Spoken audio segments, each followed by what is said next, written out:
All right. Well, it seems that we are live. We're just waiting for a couple more seconds for people to come in, and then we can start.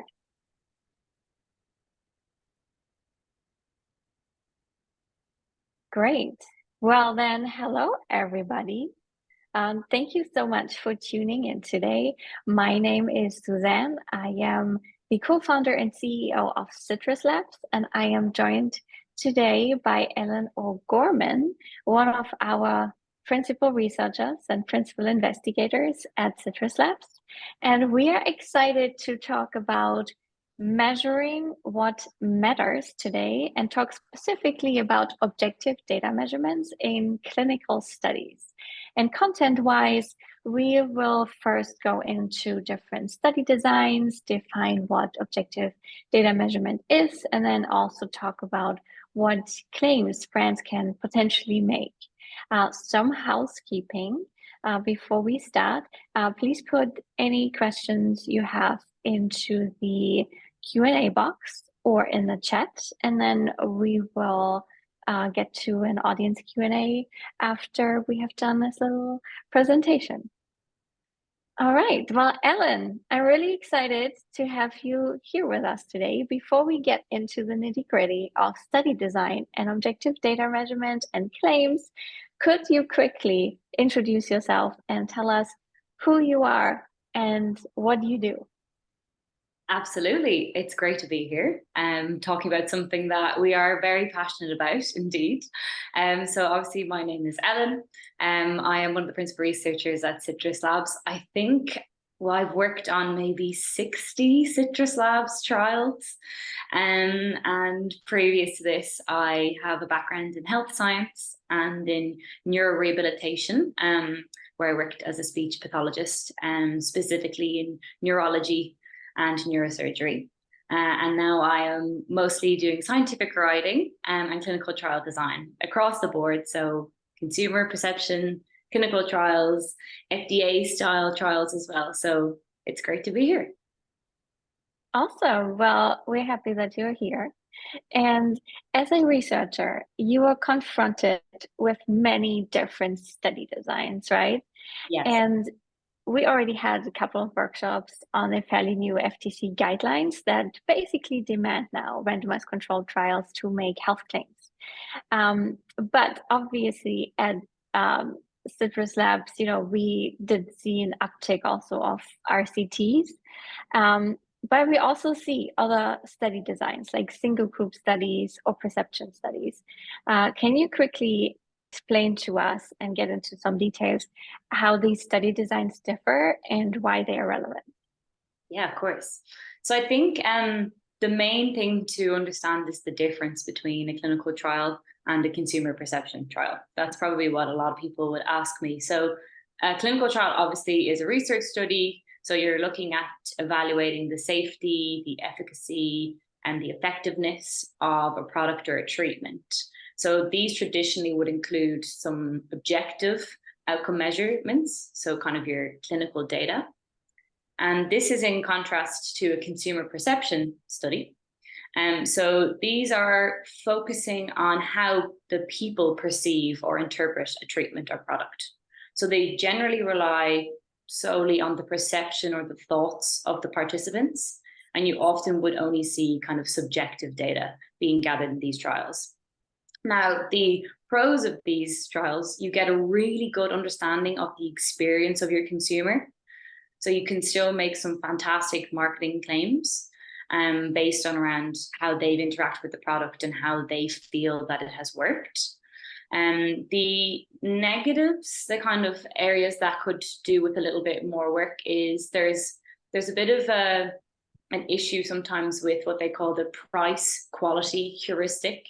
Or kind of aesthetic bias, where participants can be biased towards thinking something is going to work better just by the fact they know it costs more money, or if the branding looks better, which is kind of interesting. There's been lots of trials that show that this is a little bit of an issue. But as I said, you can get some fantastic data on your consumers' perceptions of your trial, of your product, sorry. So your trial can make some excellent marketing claims afterwards. So I suppose then that kind of leads into your more clinical trial. The first kind of rung on that ladder is your single group trial. Exactly as it says on the tin. It's one group, they're all doing the same thing, and they're all having the same dose, doing the same regimen, everything the same.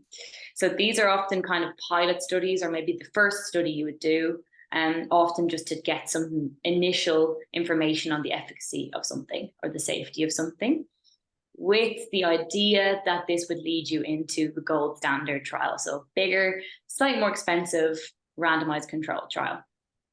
And so these are the gold standard.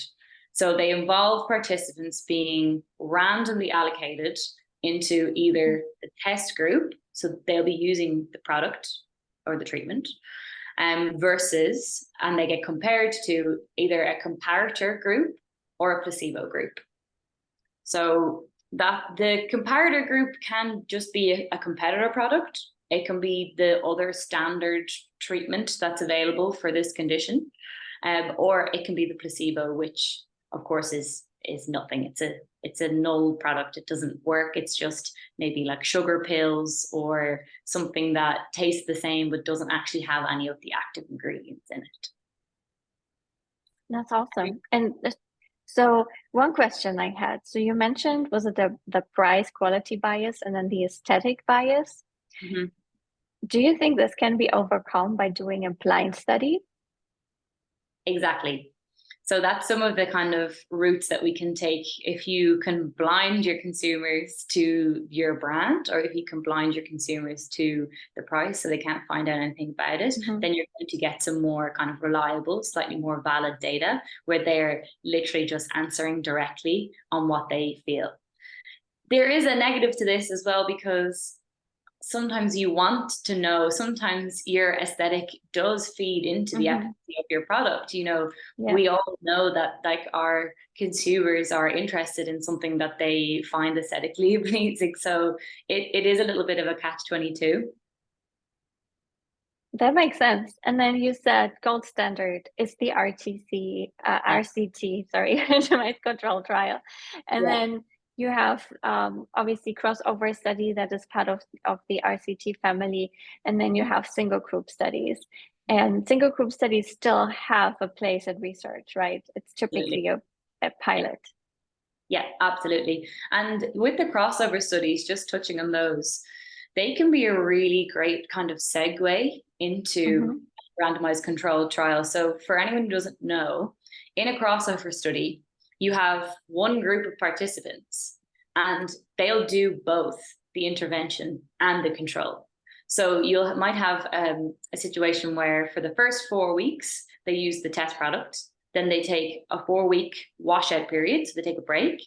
And then the same participants will do a placebo or a control. And then you can have it the other way around. They can do the placebo first, the control first, intervention after. It doesn't really matter. So the benefits of this is you have one smaller group. So that can be more cost effective than having a randomized control trial where you have to have 2 groups and you have to have a lot more participants. In addition, it reduces the variability between the participants because people are acting as their own control. So you can get some really good quality data of comparing my experience of using both. So these are a very good option as well, for someone who's kind of thinking about doing more than a single group, but isn't quite sure if they're ready to commit to a very large RCT. A crossover study is a really good option. Yeah, I also think that, especially talking to a bunch of researchers, I think they always prefer a crossover study over the RCT because what you mentioned, Ellen, that it reduces variability, especially also in between study participants.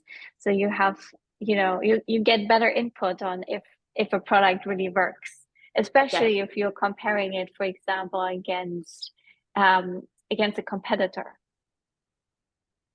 Yeah, and I think that that's a bit of a misconception as well, that people often think randomized controlled trial, it has to be compared to a placebo.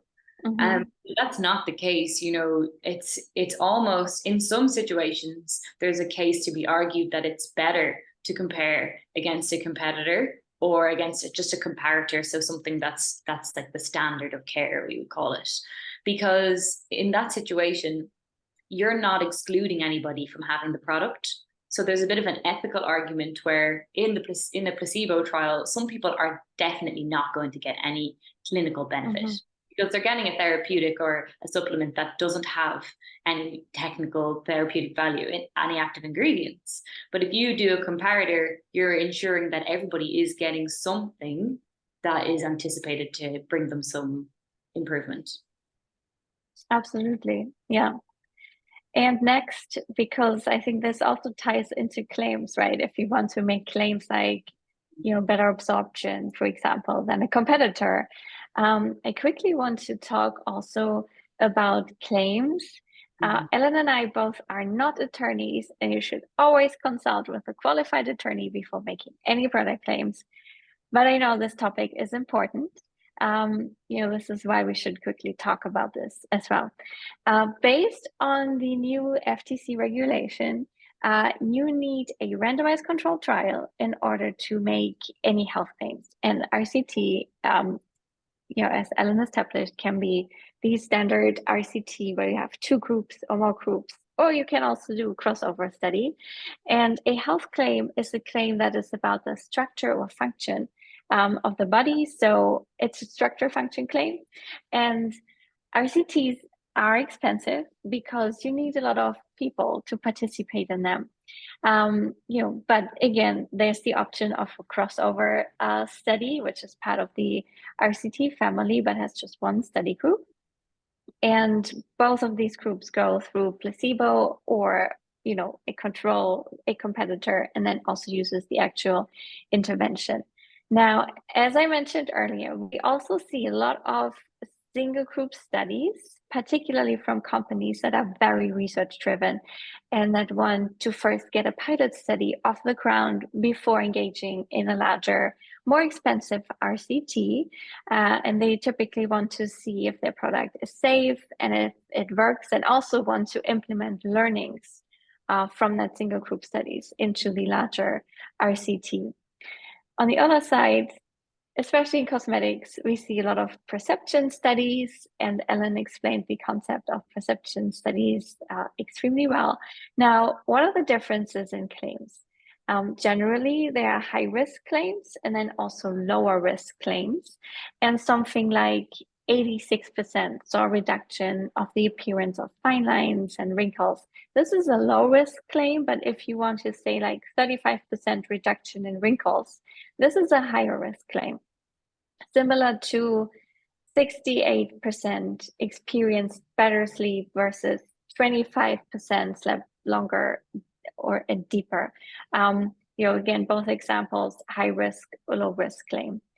And many brands think that when you create a claim that reads like 95% experienced or saw, said, agree, that this is automatically a perception study.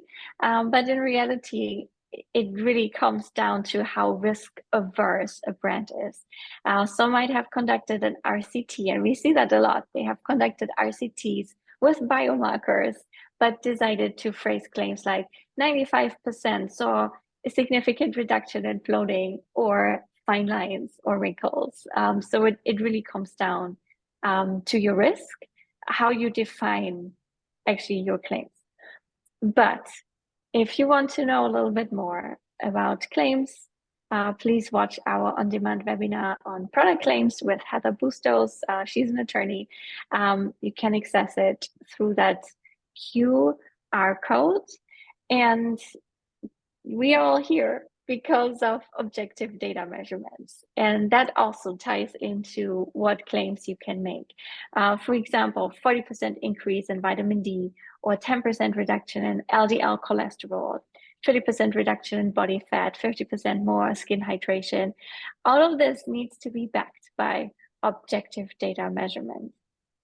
And Ellen, there's a range of different objective data measurements. We have the most obvious one, which is blood. And then we have stuff like stool samples, skin swabs, saliva samples. We have skin analyzers. I think I forgot a lot, but as I mentioned, blood is the most obvious one. But for some things, we can also use questionnaires as objective data measurements, correct? Yes, absolutely. And I think the people don't always know about these validated questionnaires as well. Mm-hmm. So the difference between a normal questionnaire and a validated questionnaire, and these questionnaires have been proven to be valid amongst large populations. So they get tested when they get designed. They deliver the questionnaires to hundreds of people and make sure that the questions they're asking are getting the correct, they're getting at the correct point. So they're reliable, so their consistency of the results is quite high, and they're valid. So they're very accurate in their measurement. So there are validated questionnaires that people would use like in clinic to assess patients with. And there's a very wide range of them. So, amongst sleep questionnaires, you validate sleep questionnaires, anxiety, gut health. There's a lot of these. So you can sometimes use these questionnaires instead or as a complement to some more objective biomarkers like blood samples, skin samples, stool samples, etc. Yeah, and I think especially with your background in neurology, right, you would really rely a lot on questionnaires. Absolutely. So that when working in that area, you have your cognitive assessments, and they are all, you would never use really a non-validated standardized questionnaire across any of those populations. So you can get some very, very good data from these. And, I always, when we're designing our trials with our sponsors, I always broach this with them and say, look, we have these questionnaires that we can use. We can add our own specific questionnaires to gather some data around your specific claims.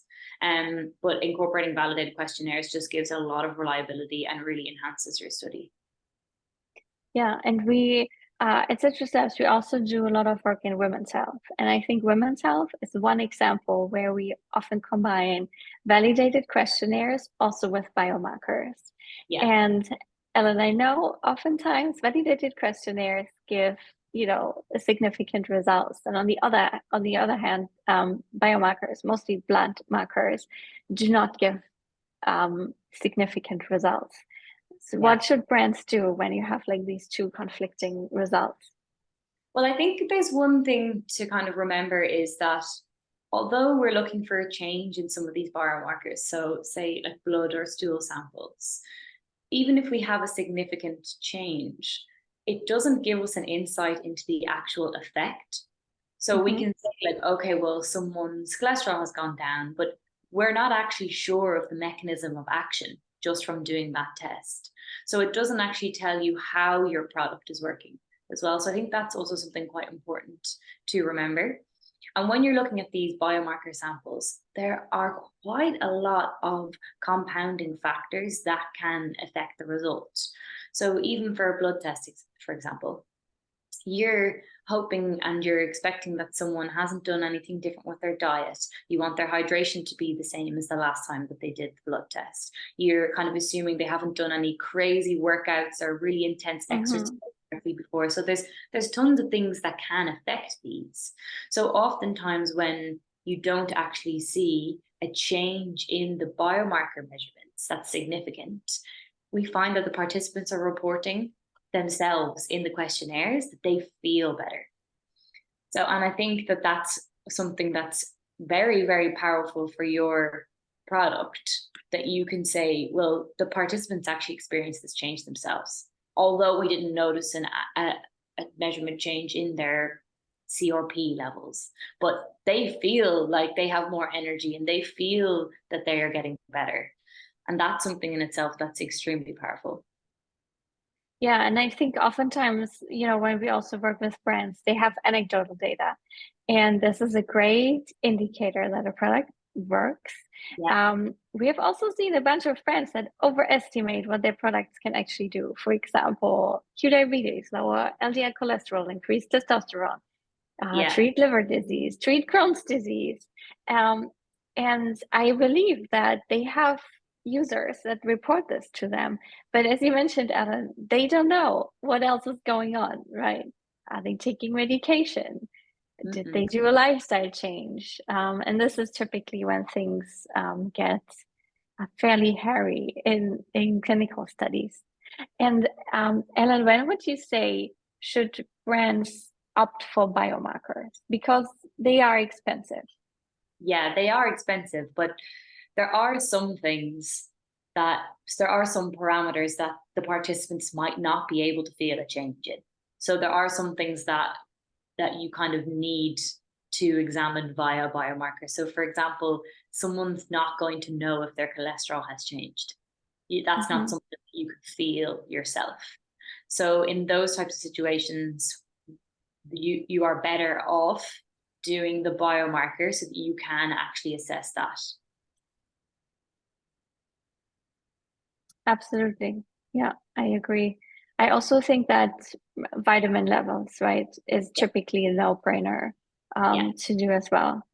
Anything with absorption as well. So if you're going to talk about that your vitamins were absorbed better than a competitor, you have to do biomarkers in that situation. Yeah. And so basically, in your opinion, objective data measurements, specifically also biomarkers and also digital markers. Obviously, you mentioned sleep earlier. So sleep, there are a lot of validated questionnaires in sleep, but should we substitute that also with a sleep tracker, like a Fitbit or an Oura Ring? I think the great thing about sleep tracking is that so many people do it anyway. So loads of people already own the trackers and they will already have data collected over a few weeks or a few months just from wearing the watch or the trackers in general. So I think that that type of data is perfect. And it's also quite difficult for people to reliably tell you how long they've slept for. Whereas if you have the tracker, then it's really going to enhance the validity of the data. And I also think that that's a point around those digital biomarkers is around weight as well. So again, measuring weight, it can fluctuate. So we all know like our weight can fluctuate quite dramatically depending on, the time of the day or time of the month or like anything that's happening in your life at the time. But there are ways around that with weight measurement, like getting people to weigh themselves every day for a week, and then we can get the average. So I think that, and a lot of people will own a weighing scales. Not everybody, but it's often quite a cheap outcome measurement to gather. Absolutely, yeah. And we do work with Fitbit, for example, to also provide standardized trackers as well. But Ellen, I think we both agree that we can also work with, trackers, especially when brands are on lower budgets, that we can also work with trackers that participants already own, correct? Yeah, definitely. Because there are going to be some parameters that the Fitbit will allow you to gather that other trackers might not allow you to gather, but there are still the kind of standard across everybody, like hours of sleep and like what time you fell asleep and how many times you woke up in the night. Often those are kind of, you can gather them from any of the trackers. So that's something that we could measure very easily. Yeah, I also think that when you already own a tracker, then it's already pretty well calibrated. And then when you use a supplement, and the supplement helps you with sleep, falling asleep faster, staying asleep for longer. I think that because you have been using it for so long, I think this gives really good data, a really good trend. But even still, often just on that point, if you were testing a product for sleep and you had people gathering their digital markers and you had people doing a validated questionnaire, even if there wasn't a significant change in how quickly they fell asleep measured on the tracker, oftentimes people will actually feel like they fell asleep faster. So there might be an improvement in participants' quality of life that doesn't necessarily match the objective data, but the questionnaires are showing that to us. Yeah, 100%. Similar to having more energy the next day. Exactly. Okay, that is great. And lastly, I want to quickly touch also on transparency, because I think this is one thing that is often overlooked. Um, when I'm looking at claims, I often have to chuckle a little bit, because it seems that the studies themselves, they are like the dirty little secret of the brands, and they only want consumers to see the claims and nothing more. And in this day and age, consumers know better. Consumers want transparency, and brands that are transparent about their clinical studies, they are winning, especially because many brands now have a clinical study in their back pocket. And in my opinion, it is very important to convey if this was a study on your actual product, or if you are leaning on ingredient research, for example. And it's also important to understand what the subject criteria were, and also who conducted the study. Was it a reputable research organization, or was it the founder's uncle who happens to be an MD? What type of what study type was it? Which design? Did it include objective data measurements, or was it the perception study? So I think this is something very important also to keep in mind. All right, so in this short amount of time, you learned about study designs, different methodologies of objective data collection. We learned also a little bit about claims, and we also touched on transparency. And I think now is a good time for your questions, and please use the Q&A box on Zoom or use the chat function. All right, so we already have 2 questions. So one question is more on the legal side. On claims, could one do an active ingredient claim that is backed by scientific journals? Again, Ellen and I both are not attorneys, so you should definitely, talk to a qualified attorney about that question. Generally, I think, ingredient claims are fine, but again, you should definitely talk to someone that knows about this a little bit more. And I think that's a good point on the scientific journals, that I think a lot of sponsors and brands are very focused on the actual trial, so getting through the trial and getting their claims. But you actually now have all of this data from your clinical trial that you can publish in a scientific journal. So Yep. you can put your data together and present it as, especially if you have found something, if there was a significant change, you can really add credibility to your brand from a scientific perspective by contributing to the research base. Yep. Absolutely agreed. Publishing is always a good option. Yeah, I think so. And one question I think is very interesting, Ellen. One person asked, do you know how a customer interprets a claim? Would they see 95% experience less wrinkles better than 25% less wrinkles? Maybe a higher percentage looks better in the customer's eyes, even though it's the less risky option to take. I actually found the opposite quite true. So typically, consumers these days, they know about high claims might equal that some data might have been dropped, because especially Ellen, right, from a clinical perspective, there is no such thing as 100%. No, there isn't. Unfortunately, there isn't. And even I think ourselves, like when you're doing data analysis, if you got 100%, you'd be concerned and you would check your data again to make sure that you hadn't dropped something or something hadn't gone missing. Yeah, I think we see 100% a lot when we ask the question, would you recommend this product, right? Yeah, definitely. Yeah. So I think, from our experience, it depends how the claim is made. How the claim is phrased. If you say like 95%, agree that the appearance of their fine lines and wrinkles is reduced versus a 35% reduction in fine lines and wrinkles, I think the more powerful claim would be the 35% claim actually.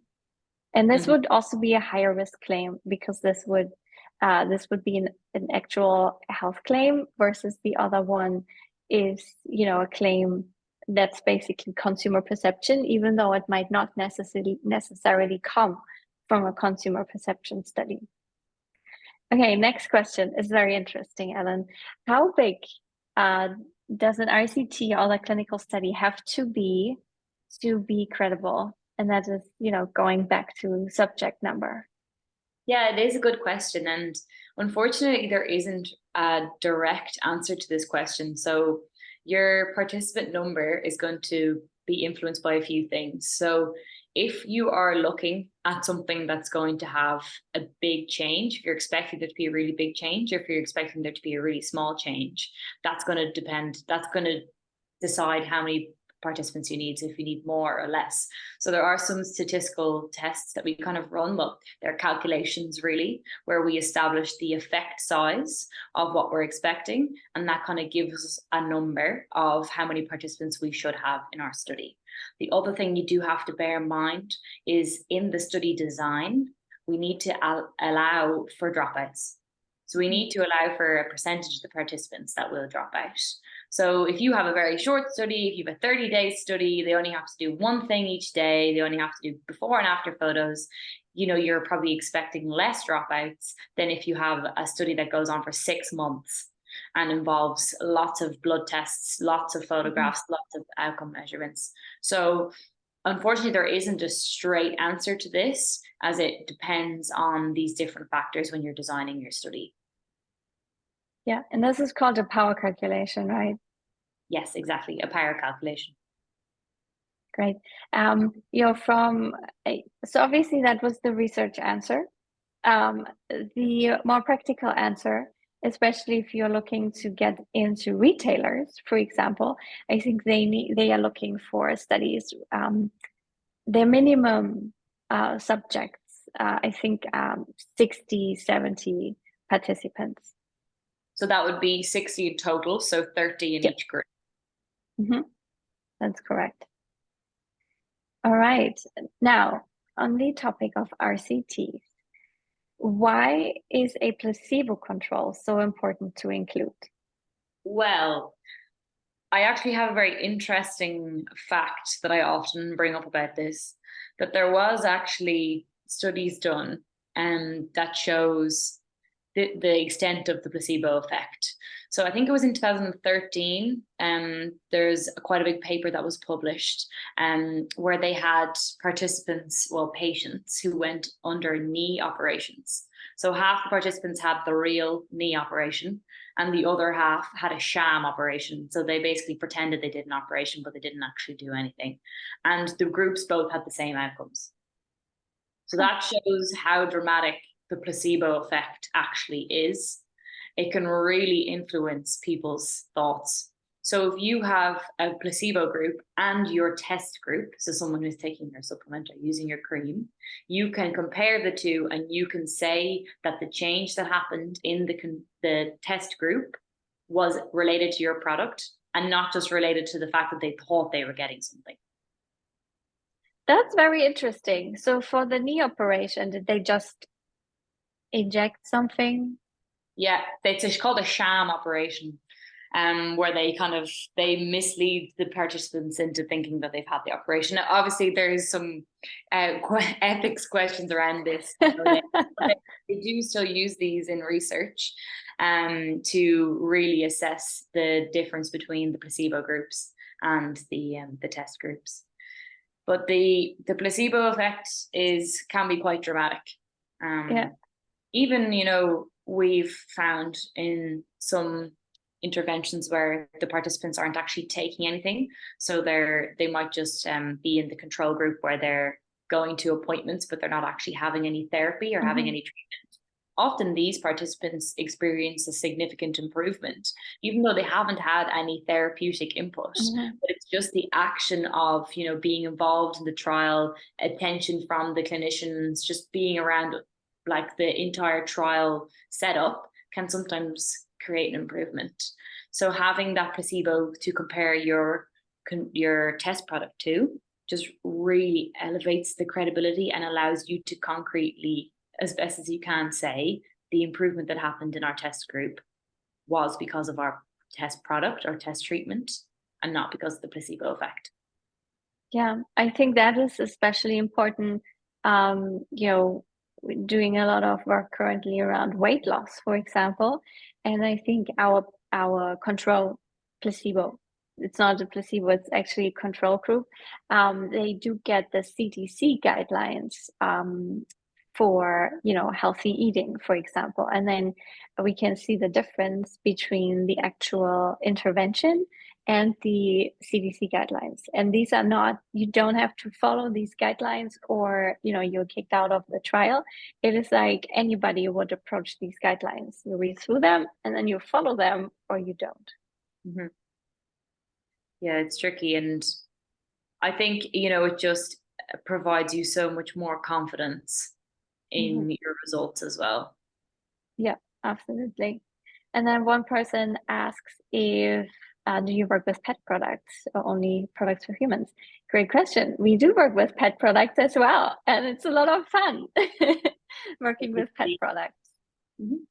Yeah, we do see a lot of pet products, pet wellness coming to the markets, and I think the most exotic one we are doing currently is with horses. Mm-hmm. Yes. Okay, next question. From a cost perspective, is it worth conducting a single group pilot study prior to an RCT? Can the single group pilot study be used to back claims in a similar way? I think that it kind of depends as well on the stage that you are at with your product. So we often see people who have a brand new product that actually hasn't come to the market yet, who are very interested in doing a single group study. It's slightly more exploratory. It gives you those preliminary data on, the efficacy and maybe the safety or the tolerability of a product. But you still can make claims from these. You still are getting participants reporting on changes, especially if the product's not they know they're not having a placebo, so they're not blinded to it. They're taking your product or they're using your product fully. So you can get lots of claims. Similarly, you just cannot make any of the disease related or health related claims because you don't have your placebo control or your control group. Yeah, and as we mentioned earlier, we do see, especially the very research forward companies, they do conduct single group studies before investing in an RCT because they want to see, the real effects, also sometimes safety of their product. And then typically you do get a lot of learnings from a single group study that you can then apply to the RCT. So for example, when you want to run an RCT and the power calculation happens to tell you that you need 200 participants. That's a lot, especially if you include biomarkers, for example, even digital markers. Then you can run a very simple single group study first to actually determine, is there actually a change, a significant change, even in that biomarker that I want to test. And then, when there is no significant difference, right, in the biomarker, but participants actually report, significant differences in how they feel, for example, then you can, add this learning to the RCT and then decide to, for example, just run a study on validated questionnaires only. Yeah, so it might actually save you the cost of unnecessarily using more expensive tactics in your RCT. Or on the Absolutely. contrast, you might realize like, okay, we have got some amazing biomarker results here. Let's do an RCT to really, really validate these. Yeah. And then when you're running then this RCT, you can then also decide that you want to publish this and can already pick a couple of journals you want to publish it in, and then you can design the study exactly around these guidelines.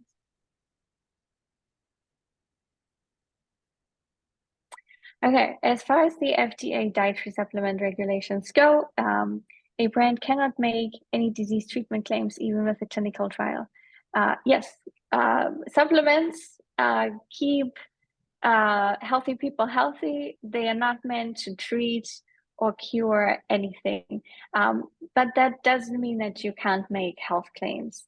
I think health claims, good example is, what's a good example of a health claim? Blanking, maybe gut health. Let's say gut health, you know, less bloating. Sorry guys, I'm totally blanking on health claims right now. Reduced bloating, for example, after drinking, this liquid supplement, my bloating is reduced. This would be an example of a health claim. And then technically you would need an RCT to actually make that claim. But you could make claims around the participants feel Mhm. themselves that they are less bloated. So you can make some more slightly structure your claims slightly that you're getting the more subjective data from the participants that supports this information. Yeah. Similar to women's health, right, Ellen? Like, Yeah. We see this a lot. Less cramps. Yeah. So that typically works very well. Yeah. All right. Well, I think we exhausted all of the questions. All right. Well, last chance for romance. Let's see if there's one more question. Aha, there's one. Can you target specific demographics in clinical trials besides the basic biological differences? For example, gender. I think the answer is yes. Right, Ellen? Yes, you can target specific demographics technically in clinical trials. I suppose the one kind of caveat to that is your claims then aren't generalizable across the population. Mm-hmm. So if you are only testing your product on a very specific cohort of the population, then your claims can't be generalized across the rest of it. I think that is quite important, and that's often there is an ethical question around picking specific people for clinical trials. So, you shouldn't really be, cherry picking exactly who you want in your trial unless there is a very specific reason for this, because otherwise it's just not really generalizable across the entire population. Yeah, I also think that there are specific also guidelines on the FDA and FTC, especially then how you're making claims, because you can't make general claims then. So you really have to keep that in mind. So All right. For a lot of our brands or who are looking at these trials, because you're not going to be able to make the marketing claims that are going to apply to the vast majority of your consumers. Exactly. Okay. Well, then thank you so much, everybody, for tuning in today. Our next webinar is actually on October 3rd, in which we will talk about Product Claims 101 for founders. Everything you need to know before launching your wellness products. And we also publish a podcast episode with Heather Bustills in our podcast From Lab to Label, in which we also reveal a couple of low risk claims that brands can make when they have obviously the substantiation. And thank you so much again for tuning in today. Ellen, thank you so much for your time. That was amazing. And I hope you all have a wonderful day. Bye. Thanks, Susanne. Bye.